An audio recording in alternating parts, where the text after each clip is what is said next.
Okay, Isabel, now we're going to do a difference quotient problem. This is straight from your assignment.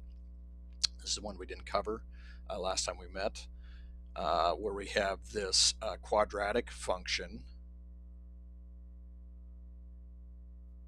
that we want to find the difference quotient. It's x squared minus 2x plus 6. And if you recall from this, we want to do this in bite-sized pieces. We see this f of 3 and we know, okay, that just means I'm gonna place 3 into the f of x, the x of the f of x. Wherever there's an x, I'm gonna put a 3 in there.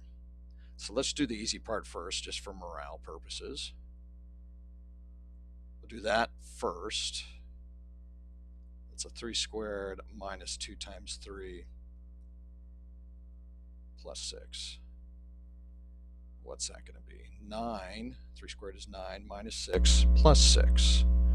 Well, that's nice. That minus 6 plus 6 goes away. We end up with 9. So f at 3, if I plug in 3, gives me a value of 9 for the y value, or the f of x value.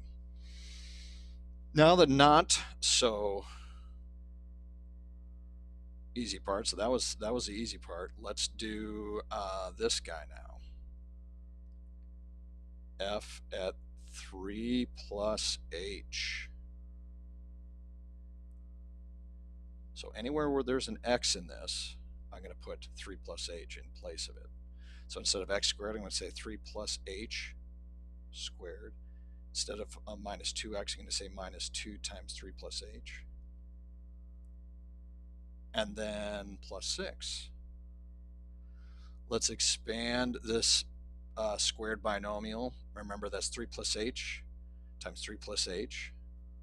That's going to give us 9 plus 6h plus h squared. I'm skipping some steps here. But if you were to expand that, do FOIL, you get 9 plus 6h plus h squared for that. The next portion here, we have negative 2 times 3 plus h, so I'm going to distribute that. That's going to be minus 6 minus 2h. So I'm just multiplying that negative 2 through. Finally, plus 6. Now we're going to do a little more simplification on this one than the last one. I've got a couple things that can be simplified. We got the minus 6 and plus 6. Technically the 9 as well can be combined with that, but minus 6 plus 6 goes to 0. We're just left with the 9 there. And then we can combine these two as well, right? That would go to minus 4h, 6h minus 2h. So from left to right, we're left with this here. 9 plus 4h plus h squared. Let's not forget about the h squared. And if we want it to look a little more like we're used to, we'll put the h squared first. We'll rearrange the terms a little here. We'll flip the first and the last. Same exact thing, h squared plus 4h plus 9.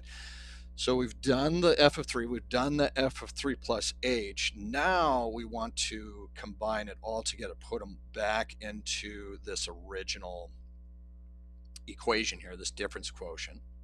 So for the f at 3 plus h, let's put our new expression here, h squared plus 4h plus 9. So we are now combining. So combine.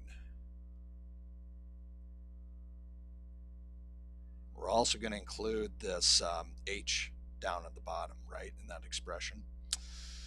So that's minus what? That is minus the f at 3 value, which was 9, right? 9. So minus 9. And all of that over h.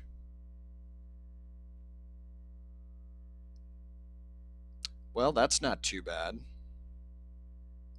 plus 9 minus 9 goes to 0. We have an h squared plus 4h